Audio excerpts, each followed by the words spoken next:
Chat mail. Chat mail. And this person says we have good IT professionals in Jamaica. Challenge them to develop online education system. Oh yeah, we had a discussion about online learning. This next one says, good morning, ask Mr. Speed, what about the taxi, bus fares and petrol price that teachers are saving while being at home and still being paid full salary? Should the ministry pay for their water and light bill too? I have some more messages, but there's something I love to say to you. I notice in recent times persons have been quite outspoken about the quality of service, and you know something happened recently which has really been in the minds of the public. But let me tell you, over the years, we have complained bitterly about some persons in the medical profession and some of the things that they do. The good doctors must stand united. Those are good doctors, not just doctors, nurses, police officers, you name it. You need to stand united. Many of you will recall my involvement with the so-called Dynamos operators years ago. The story behind that was not a pretty one. It's all about service and what we do in this country. And we have a long history of not giving service and not doing things properly. And I think corruption has a part to play in the quality of service that we offer. I must also warn my listeners to be very careful of persons out there who pretend to run organizations. They write letters to the editors and they get mentioned here and there and everywhere. We need to check their credentials and their credibility. The media also has to be very careful of those who we promote and make them seem as if they are credible. Now, back to the medical profession. Now, some of you will remember the reports made about a dentist who did some transplants some years ago. That dentist literally wrecked the patient's mouth, thanks to an overseas dentist who was just visiting, and the president of the dental association of that time who came to his assistance, and he was able to remove those teeth, but I don't think up till now the man has been able to replace them. The matter went to court. I must say I lost contact with that gentleman, and if he's listening, I'd love to hear from him as to what eventually happened.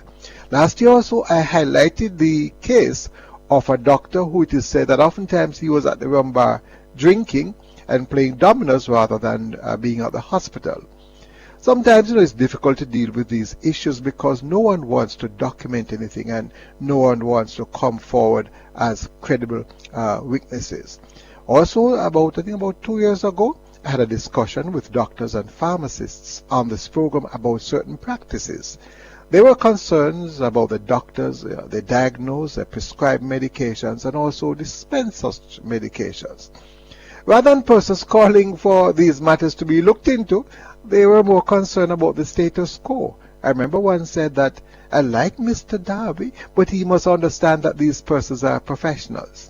I must tell my listeners, over the years I've been doing this program, and I know what the quality of customer service is right across this country. Now, some institutions have done very well, and some persons have done very well, and I've commended them over the years. Some of these organizations have worked with this program, and I've seen tremendous improvement, and I want to thank my listeners and thank my organizations, all of us who have worked together to help these organizations. I must tell you, I have seen them all, and I've learned quite a bit. This humble boy from Trelawney, yes, from Trelawney Bush, has sat and dealt with royalty, leaders of the country, multimillionaires, professionals, gunmen, prisoners, poor people. And I have a story to tell about Jamaica, land we love. We never get good service around this place. I would say we never, but we hardly get good service in this country. And let me tell you, until we minimize corruption, until persons are held accountable, until the system is more open, everything is confidential. Board things are confidential. I tell persons that when you sit on a board, you are doing the people's business, unless it is something to do with an individual and their personal record. What the hell could we be doing that is so confidential that we don't want the public to know? This country needs to be a more open country. We need to have sites where persons can go and see what is happening in these institutions. And we need to start putting emphasis now on the medical profession. They need to open up. What the hell do you have so confidential doing? You know, I remember going to a doctor. I want to see my docket. He told me that I couldn't see it. Absolute nonsense. The docket is not for your personal benefit. And I remember too, some of you will recall that a number of doctors and hospitals used to have your docket out there in the corridor. And I complained about persons having access to that information. Well, it's a fall come home to roost, but I'm going to remind my listeners, listen to this program. You hear the complaints on a daily basis. Take heed, or else you'll have to wait until someone has died. And then you make up noise. But guess what? You sat down all these years while this program talk about all the challenges. We must act now. Jamaica cannot continue to function like this. We cannot afford to lose any more lives. And I must tell you, I have been getting messages from my listeners, especially those women who are pregnant. Something has to be done about them. They are very nervous. They're under more stress now more than ever, because they are saying, and I got messages from a few. There's one particular lady who contacted me. She said, Mr. Darby, my blood pressure has gone up. I'm nervous because I'm wondering what is going to happen if I am going to have a baby and I just sneeze. What is going to happen? So we have to reassure the public.